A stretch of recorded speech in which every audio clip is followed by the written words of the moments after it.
नमस्कार। महुआ मोती चैनल में आप सबका स्वागत है। आज मैं शिवानी जी की एक सशक्त कहानी पढ़ने जा रही हूँ। शिवानी जी से बहुत कुछ सीखने के लिए है।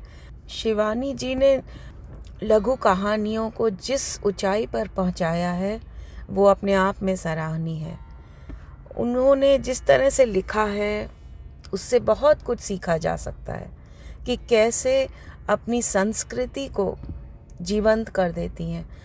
यदि आप पहाड़ी संस्कृति के बारे में कुछ भी नहीं जानते हैं तो भी अगर आपने शिवानी जी की 10 अच्छी कहानियाँ पढ़ ली तो आप समझ जाएंगे कि वहाँ की संस्कृति कैसी थी, पहनावा कैसा था, लोगों के आचार विचार कैसे थे, कौन कौन से परंपराएं वहाँ पर प्रचलित थीं, खान पान कैसा था। बहुत कुछ शिवानी जी बहुत स्वाभाविक रूप से अपनी कहानियों में ही रिफ्लेक्ट कर देती हैं। तो जो कहानी लेखन का क्राफ्ट है वो शिवानी जी की कहानियों से सीखा जा सकता है।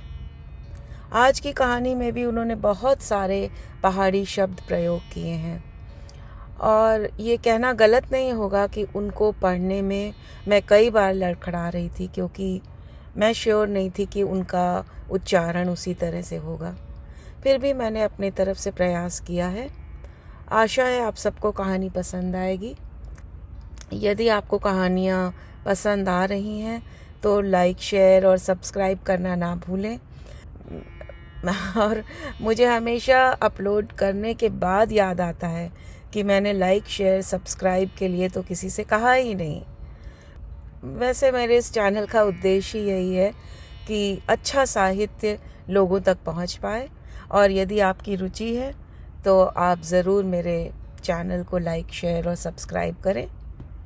चलिए सुनते हैं कहानी रथ्या। रथ्या। बहुत डरते डरते विमल ने बंद द्वार पर दस्तक दी। शहर के उस सीमांत स्थित भव्य बंगले को ढूंढने में वो एक बार धैर्यच्युत होकर लौटने ही लगा था कि चौराहे के पान वाले ने कुटिल बंकिम स्मिथ से पूछा था, चौखंबा बिल्डिंग तो नहीं ढूंढ रहे हैं बाबूजी? उस सामने खड़े पीपल से दाहिनी ओर मुड़ जाइए। वो जो एक पतली सी कच्ची सड़क गई है वो ठीक उसी बिल्डिंग तक जाती है, पर आपका स्कूटर वहां नहीं जा सकेगा, पैदल ही जाना होगा आपको।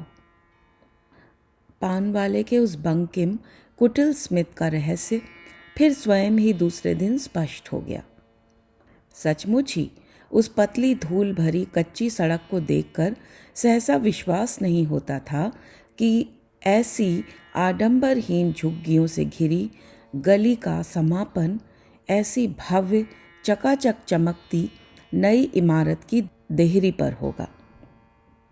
4 विशाल स्तंभ पर टिके होने के कारण ही शायद उसका नाम चौखंबा पड़ा। उसने जेब से डायरी निकाली, एक बार फिर नाम पढ़ा और आश्वस्त होकर सीढ़ियां चढ़ गया। प्रत्येक सोपान पर पैर रखते ही उसकी आंखों में वर्षों पूर्व देखा गया बसंती का चेहरा तैर गया। टखनों तक का जीर्ण मलिन मक्खी बेल लगा नीली क्रेप का पहाड़ी झंगुला, कमर से बंधी ओढ़नी, जटाओं में उलझे कुंचित केश, काठ की चमकती पाटी को कांख में दबाए वो स्कूल जाने लगी तो नित्य उसके द्वार पर खड़ी होकर अपनी पतली वंशी सी आवाज में टहूकती, एज्यू चूरन, और फिर एक हाथ से नथुना मूंदे पुजारत हरदत्त जी का पारा चढ़ जाता। मर जा करम जली, तुझे बाग ले जाए, रोज आकर पूजा में विघ्न डालती है। तेरे मुर्दे बाप ने रखा है यहाँ मुफ्त का चूरन, जा भाग। पर वो निर्लज्ज हंसती तब तक हाथ फैलाए खड़ी रहती जब तक वैद्य जी उसकी हथेली पर अपने अनारदाने की शीशी से थोड़ा चूरन निकाल कर न रख देते। दिवंगत मित्र विष्णुदत्त की उस अनाथ दुहिता के प्रति उनके दुर्वासा से क्रोधी पिता का कैसा स्नेह है ये विमल खूब जानता था। एक बार वो अचानक ही बीमार पड़ गई। उसकी बुआ के जेठ इलाहाबाद से एक बड़ा सा तरबूज लाए थे। बसंती के पहाड़ी जीवन का वो पहला तरबूज था। सुना छोकरी छिलके सहित उस पहाड़ के तरबूज का अर्धांश खा गई।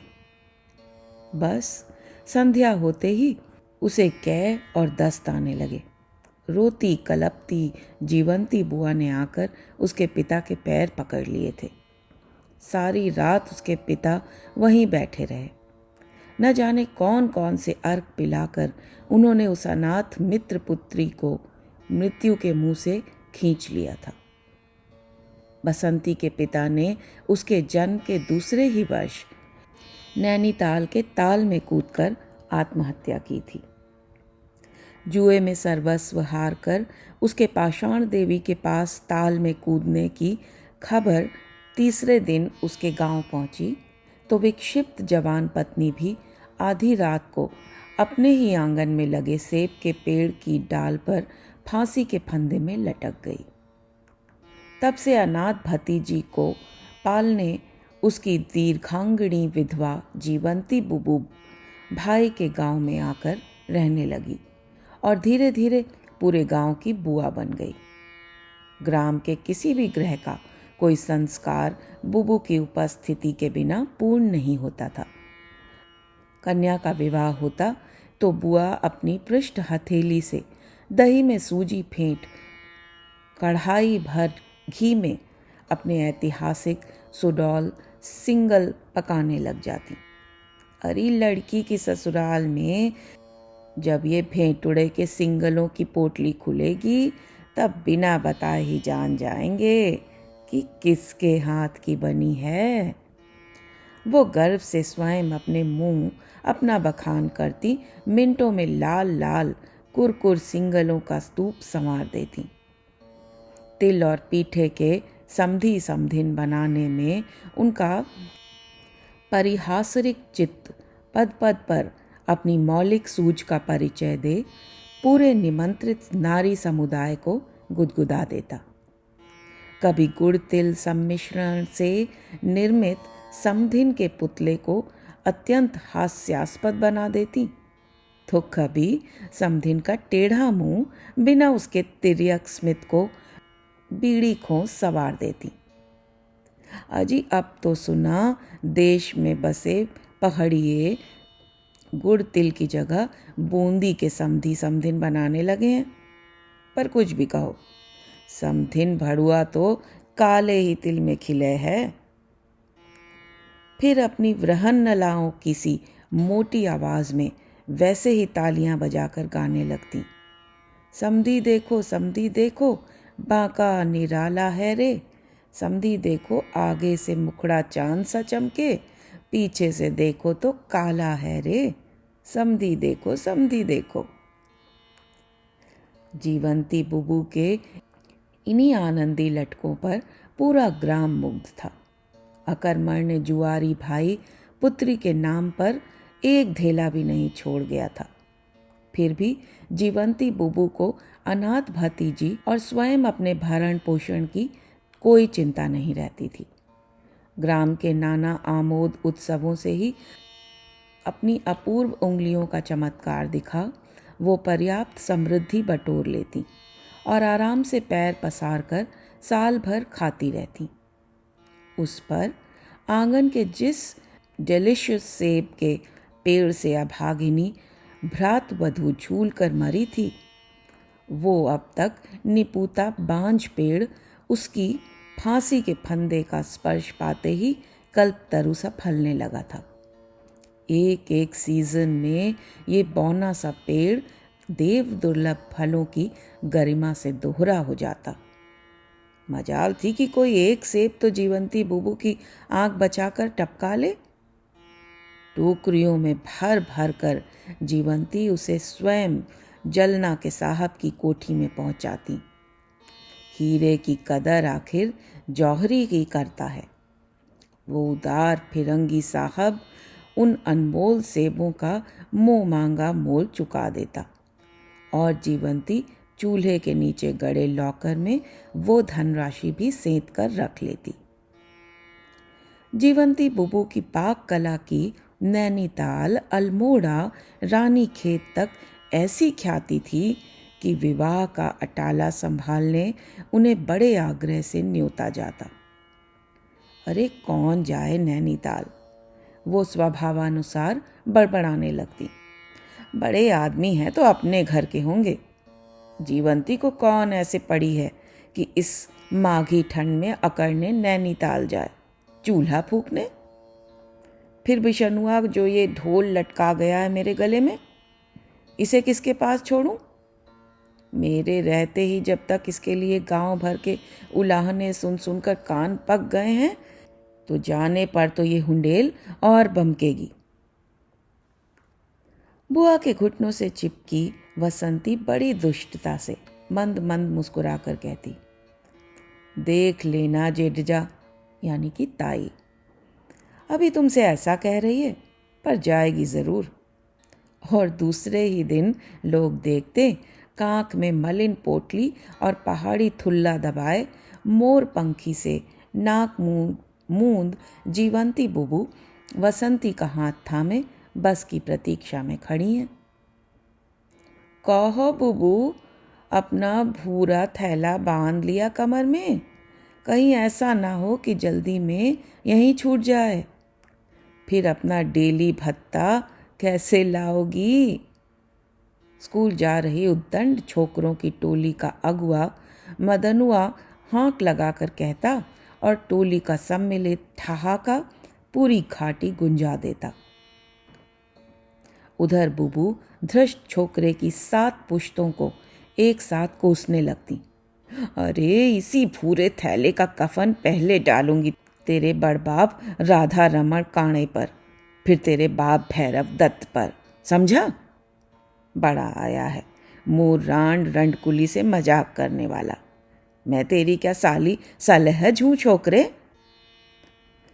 उस भूरे थैले के ऐतिहासिक महत्व से पूरा गांव परिचित था। अनेक दरबे सुरंगों की जेबों वाले उस भूरे थैले को किसी तरह सटाकर एक दिन यही मदनुआ स्कूल ले आया था। पूरे स्कूल में फिर उस दिन उसके उस थैले का अस्तर उलट उसके उदर स्थित उस अद्भुत कपड़े की तिजोरियों का प्रदर्शन किया था। इसे ही कमर में बांधकर हमारे दादजियों की रत्याली यानी रत जगह की पूड़ियाँ पकाने बुबू जब हमारे चौक में आईं, वो कहने लगे तो उनका पेट पीठ से सटा था। जब पका कर उठी तो बाप कसम यारों, गुस्से में फूली शेही का सा मोटा पेट लग रहा था उनका। किसी जेब में मुट्ठी भर छोली के मेवे ठुसे थे, किसी में पक्की पूड़ी कचौड़ियाँ, किसी में लड्डू, और दोनों पैरों के बीच लटकी जेब में ठोस जमा घी ठूस ठास कर भर लाई थी बुढ़िया। पेट की थैली में बच्चा ठूसे कंगारू की जो तस्वीर है ना हमारे भूगोल की किताब में, एकदम वैसी ही लग रही थी। यार, कोई आसपास 3-4 लकड़ियां जलाकर रख देता तो मजा आ जाता। टप टप कर सारा घी चूकर सब पोल खोल देता। पर बुबू के मुंह के सामने किसी को कुछ कहने का साहस नहीं होता। दूर दूर की बिरादरी में प्रत्येक विवाह, यज्ञोपवीत, चूड़ाकर्म में उन्हें बड़े आग्रह से न्योता जाता। और क्या करेंगी, थोड़ी पूड़ियाँ मेवे ही तो भरेंगी अपनी भूरी थैली में, पूरी पंगत तो खिला ही देंगी। साथ में वसंती का रहना अनिवार्य था। उस दुबली पतली कंकाल सी देह में भी विधाता ने शायद उसकी बुआ की सी कोई सर्वभक्षी भूरी थैली फिट कर दी थी। लड़की खाने बैठती तो खाती ही चली जाती। कभी कभी तो स्वयं गृहस्वामिनी को ही टोकना पड़ता। पेट अपना ही समझकर खाना बसूली, शादी ब्याह का घर है, कहीं तुझे फिर हैजा ना हो जाए।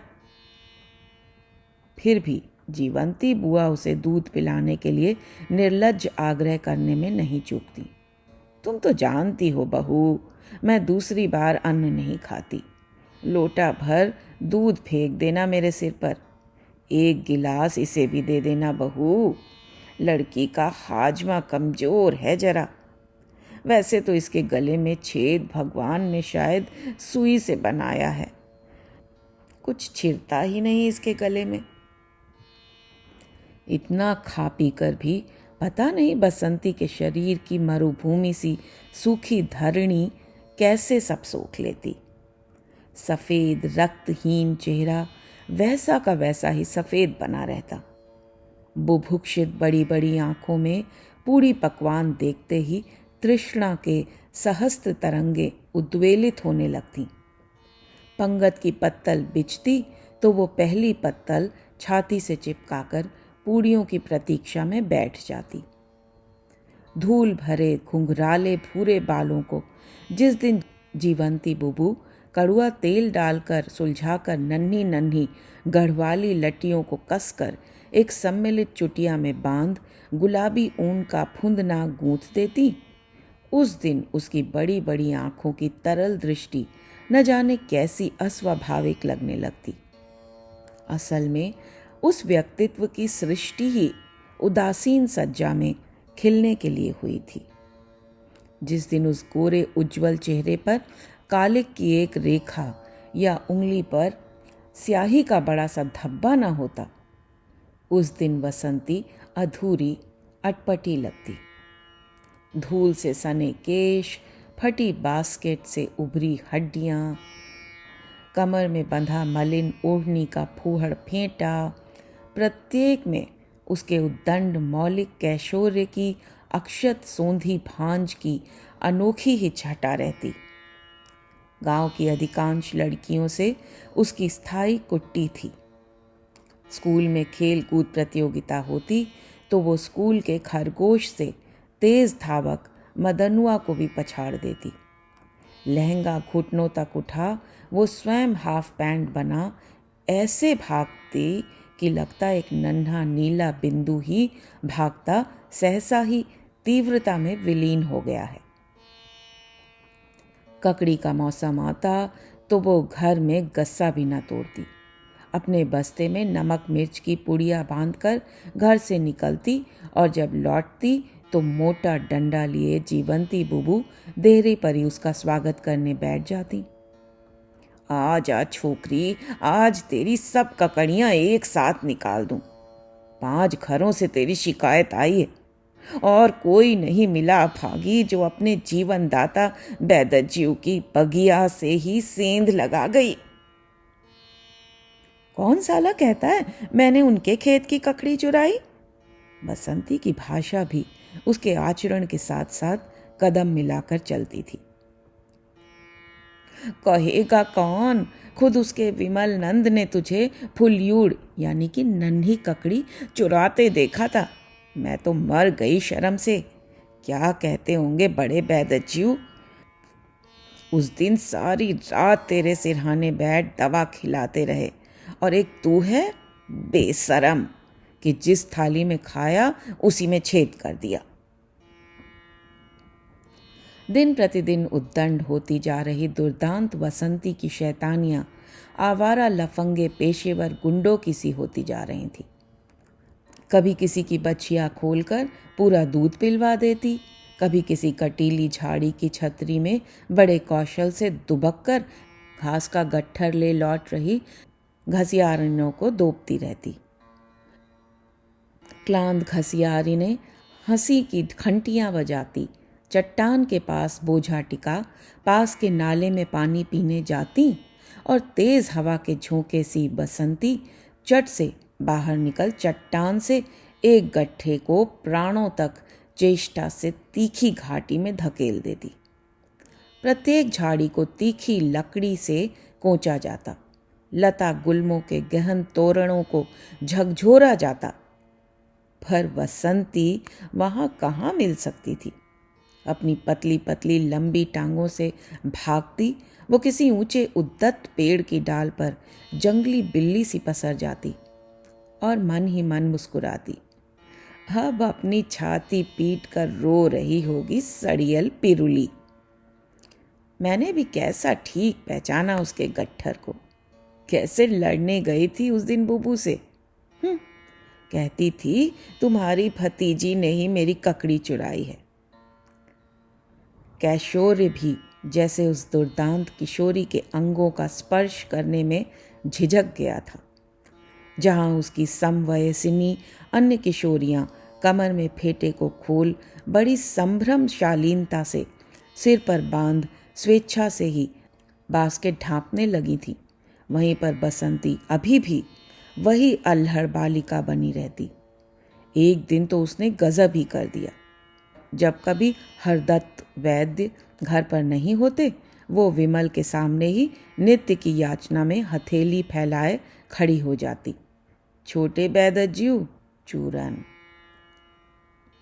उस दिन भी जब विमल अपनी दीर्घ शिखा हिला हिलाकर अपनी मोटी सी पुस्तक के सूत्र रट रहा था, छोकरी न जाने किस खुली खिड़की की सलाखों में अपनी दुबली छड़ी सी देह छिरकाकर छिपकली सी भीतर आई। बैदज्यू चूरन। उसकी पतली आवाज ने विमल को बुरी तरह चौंका दिया। बसंती उसकी अपदस्थता देख जोर से हंस पड़ी। बाप रे बाप, ऐसे क्यों चौंक पड़े छोटे वैद्य? मैं क्या बाघ हूं जो तुम्हें खा जाऊंगी?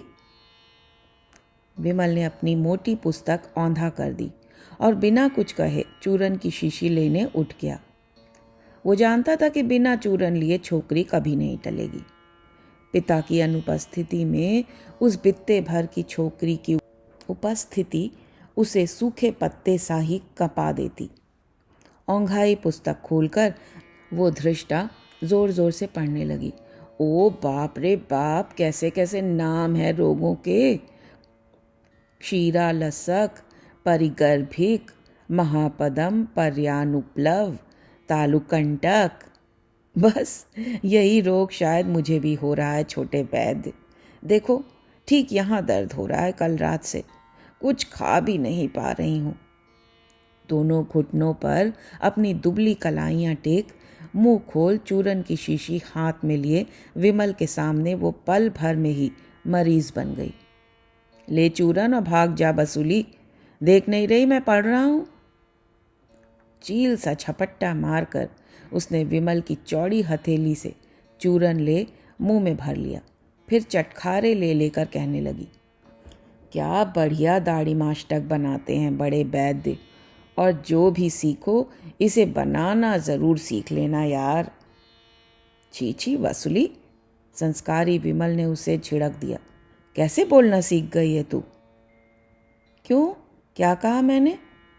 उसने बड़े भोलेपन से पूछा। फिर प्रश्न की जिज्ञासा स्वयं ही स्पष्ट होकर उसकी पतली नाक की झुर्रियों में बिखर गई। हो, समझ गई, मैंने यार कहा तुमसे, यही ना? बुबू भी यही कहकर टोकती हैं। अच्छा बताओ छोटे वैद्य, यार कहने में भला क्या दोष है? अच्छा जा भाग, देख नहीं रही मैं पढ़ रहा हूँ। विमल ने फिर पुस्तक खोलकर पढ़ने का व्यर्थ उपक्रम किया। वैसे क्षण भर पूर्व मुंह खोलकर उसके एकदम निकट आ गई उस सिर फिरी छोकरी की अद्भुत देह परिमल से उसका सिर अभी भी चकरा रहा था। मैल की चिरंतन दरारों से सदा म्लान रहने पर भी उसका गौर वर्ण न जाने किस अद्भुत सुगंध से कस्तूरी मृग सा महकता था। बिना उसकी ओर आंख उठाए वो जोर जोर से पढ़ने लगा। अजमोथा, लवण, हरीत की, शुंठी, पिपली, इनके चूर्ण का सेवन मध्य, तक्र, पेय या उष्ण जल से करें। हाय मैं मर गई, कह बसंती भयग्रस्त चीख के साथ खड़ी हो गई। क्या हो गया? देखो देखो, बिच्छू है शायद। हाय इजारी, अब मैं क्या करूं? रुक जा, मैं देखता हूं। ऐसे क्यों चीख रही है? हमारे यहाँ तो बिच्छू दिन रात छत से टपकते रहते हैं, पर जरा भी विषैले नहीं हैं। कुछ नहीं होगा। कहाँ काटा है देखूं? पर वो देखता इससे पहले ही उसने अपनी ढीली लाल छींट की कुर्ती उतार जमीन पर दूर पटक दी। वो देखो, वो रहा बिच्छू, आतंक से उसने कहा। सहम कर अपनी ओढ़नी लपेट ली और पलट कर रो पड़ी। सचमुच ही उसकी कुर्ती पर दर्पित डंक उठाए एक रक्तहीन नन्हा सा बिच्छू तेजी से चल रहा था।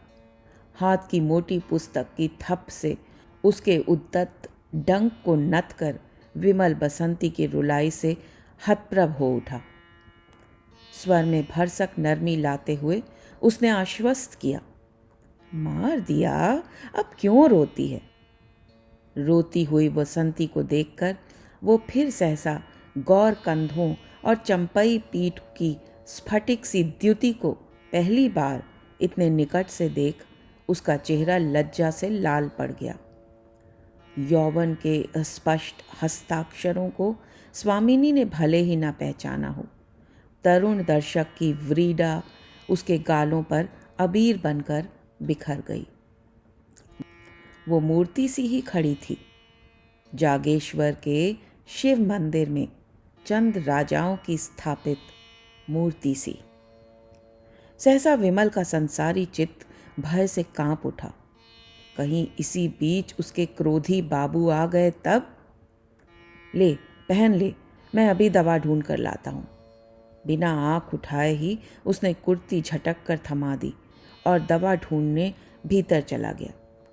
जब लौटा तो पूरी तरह दबी ढकी सहमी दोनों घुटने टेक कर सिसकती उस निरीह बसूली के लिए उसका कलेजा न जाने कैसे उमड़ने लगा।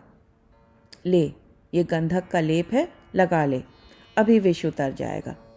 विमल ने उसकी ओर डिबिया बढ़ा दी। पीठ में काटा है, मैं अपने हाथ से कैसे लगा लूं?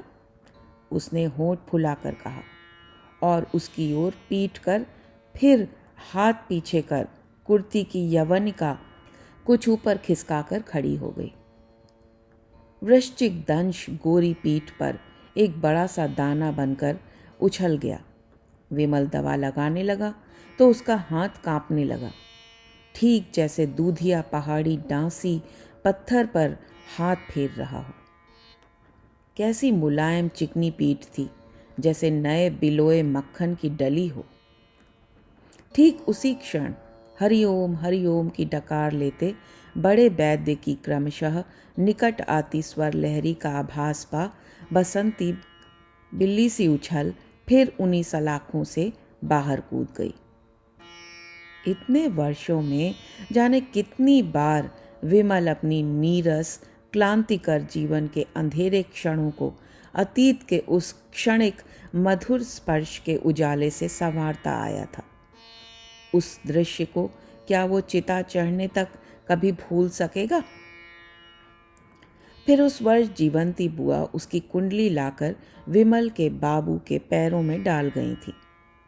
अब मुझे तुम ही उबारोगे बड़े वैद्य, इस अनाथ छोकरी को तुमने बचपन से ही मुंह लगाया है, तुम्हारी ही सेवा करेगी।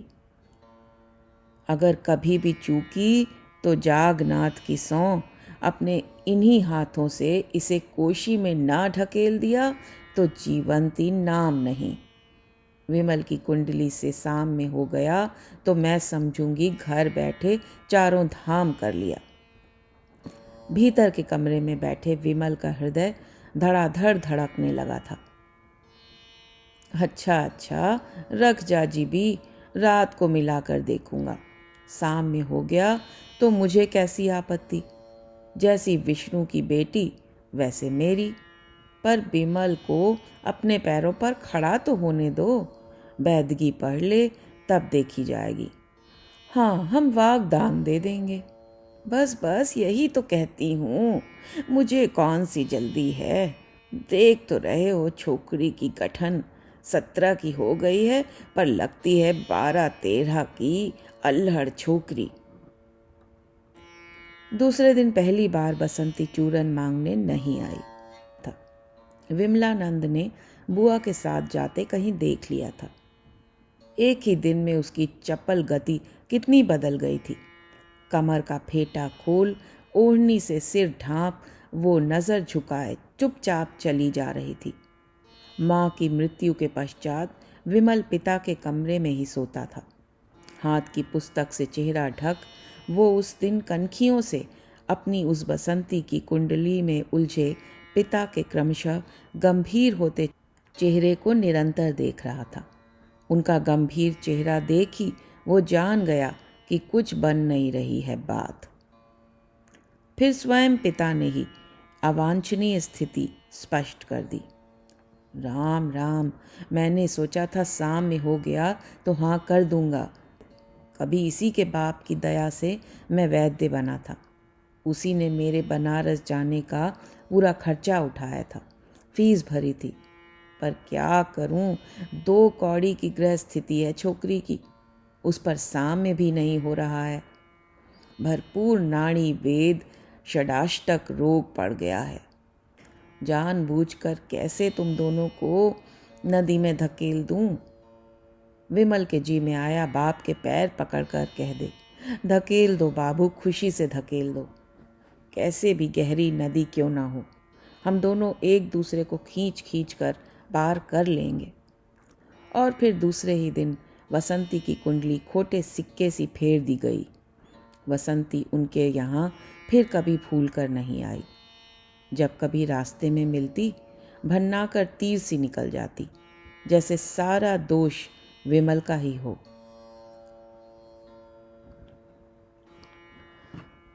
उसी वर्ष फिर अचानक घट गई उस दुर्घटना ने वसंती को सदा के लिए राहु सा ग्रस लिया। अल्मोड़ा में पहली बार एक सर्कस पार्टी आई थी। दूर दूर के गांव के लोग सर्कस देखने टूट पड़े। एक तो पहली बार पहाड़ में हाथी आया था। लोग कहते थे साक्षात गणेश देवता पधारे हैं। पहले शो के टिकट बिकने के पहले ही श्रृंखलाबद्ध गजराज के सम्मुख चढ़ावे का सा ढेर लग जाता।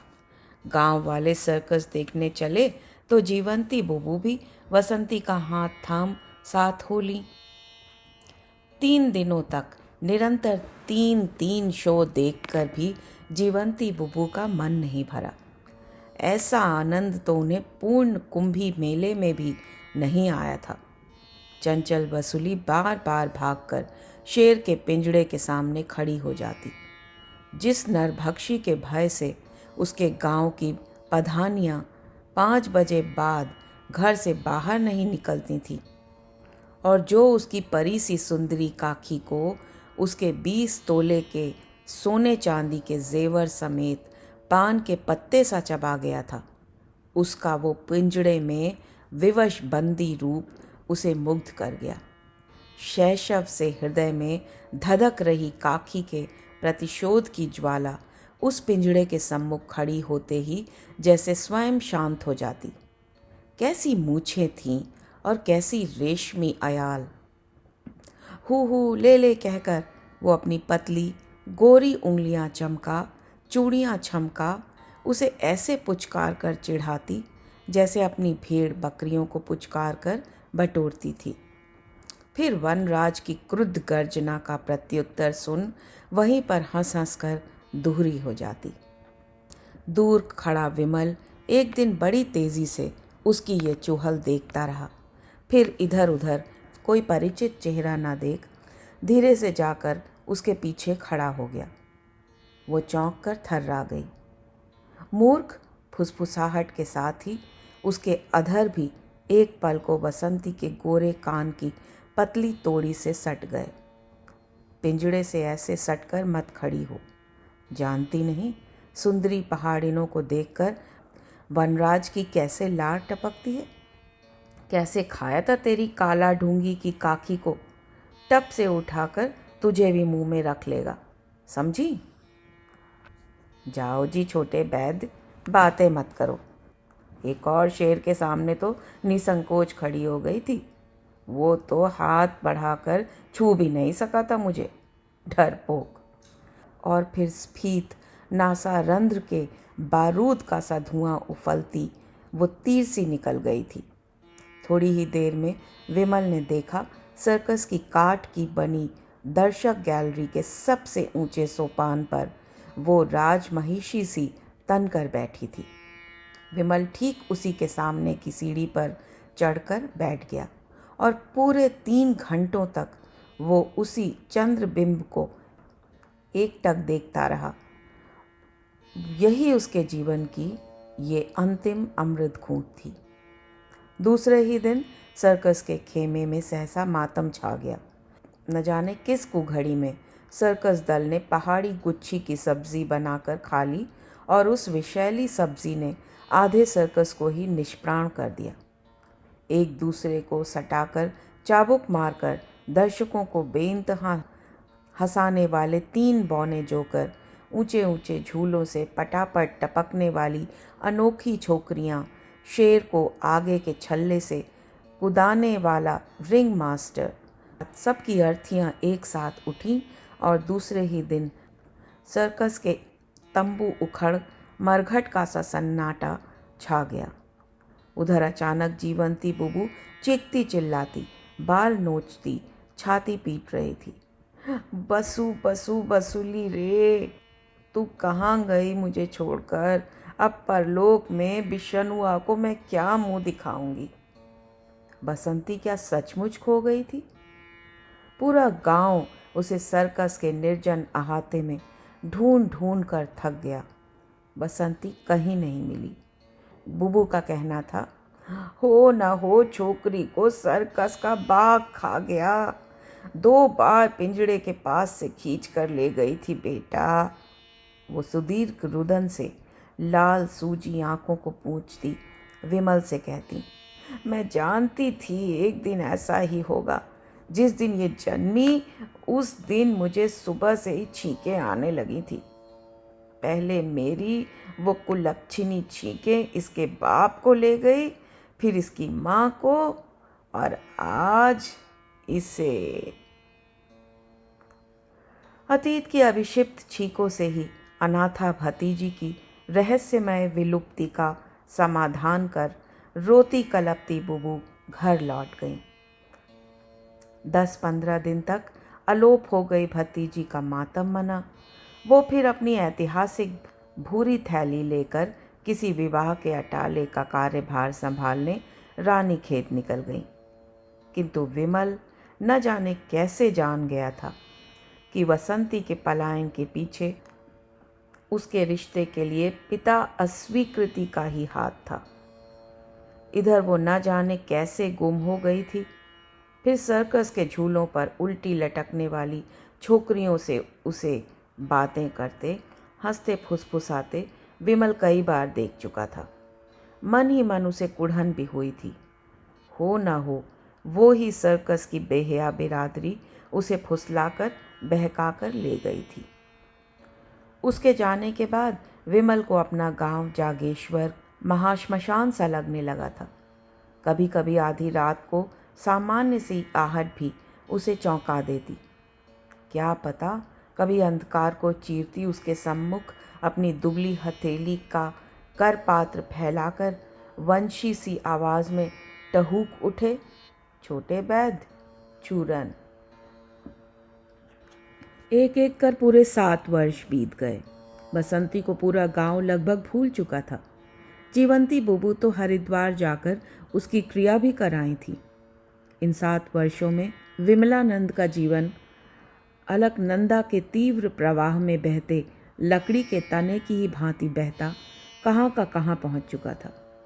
पिता की मृत्यु के पश्चात उनका छोड़ा गया कर्ज चुकाने में ही बेचारे की पढ़ाई छूट गई। अधूरे वैद्य का उस ग्राम में क्या भविष्य हो सकता था।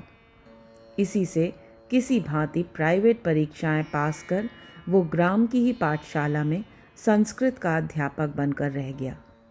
मृत्यु से पूर्व बड़े वैद्य उसकी गृहस्थी बसा गए थे। देखने में लड़की साधारण है विमल, पर रूप को मैं कभी महत्व नहीं देता। तेरी माँ भी तो सांवली थी। लड़की खाते पीते घर की है, तू लोगों के भड़काने में मत आना। बाप ने दहेज में 2 भैंसें भी देने का वायदा किया है। पिता का आज्ञाकारी पुत्र विमल जब 2 भैंसों के साथ साथ तीसरी भैंस को भी विदा कर घर पहुंचा तो औरतें आंचल में मुंह छिपाकर हंसने लगीं। मुंहफट जीवंती बुबू ने तो बहू का घूंघट उलटते ही अपनी भतीजी का प्रतिशोध ले लिया। वाह बड़े बैद, कैसे सजीले राजकुंवर से विमल की बघिया बैठा दी।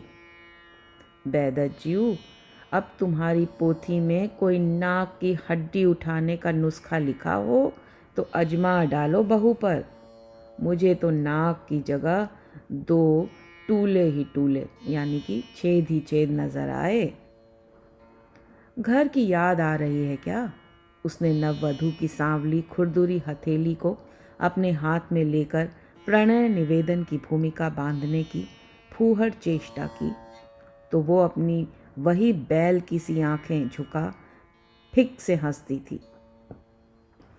विमलानंद की सजल मूल जिन सरिता नाही सी प्रणय धारा वहीं पर सूख गई, किंतु सुरसती का गृहिणी रूप उतना ही उज्जवल था। भोर होते ही दूध दूहना, भैंसों को खोलकर चराना, मक्खन बिलना वो पलक झपकते ही कर लेती। उस पर बंजर खेत उसके पटु हाथों का स्पर्श पाते ही सोना उगलने लगे। ससुर को वो हाथों ही हाथों में उठाए फिरती। पति का दुबला पतला शरीर भरने लगा, कंधे तन गए, कृश चेहरा भर गया। और जिस वर्ष वो पहली बार पिता बना और उसी वर्ष 7 वर्ष तक ग्राम के लिए मर खप चुकी बसंती सहसा धूमकेतु सी प्रकट हो गई। स्वयं तो अभी भी विलुप्त होती थी, किंतु उसके हाथ का पत्र जीवंती बुबू के नाम आया तो पूरा गांव बौरा गया। हाफती गिरती पड़ती जीवंती बुबू विमलानंद के पास ही पत्र पढ़वाने आई थी। स्कूल से लौटकर विमल नवजात शिशु को गोद में लिए कलई के गिलास में चाय पी रहा था। ले पढ़ दे बेटा, तू ठीक ही कह रहा था, बसंती कभी मर नहीं सकती। बहुत ही सुंदर चिकने भोजपत्र से नीले रंग के पतले रेशमी कागज पर उस सुंदर लिखावट को देखते ही विमलानंद का धड़कता कलेजा मुंह को आ गया। कभी उसने इसी गोठ में निंगाल की कलम से उसे सुलेख लिखने को दिया था। ईश्वर का भय ही बुद्धि का आरंभ है। आज भी ठीक उसी के अक्षरों की अविकल नकल उतार दी थी छोकरी ने। मेरी प्यारी बुबू, बसुली का पाए लागन, तेरे आशीर्वाद से मैं पढ़ लिख कर बहुत बड़ी नौकरी पा गई हूँ। मोटर, नौकर, रसोईया सब कुछ है, पर अभी रमते जोगी और सांप की तरह मेरा भी कोई घर नहीं बन पाया है। तुझे रुपया भेज रही हूँ, एक पार्सल भी भेजा है।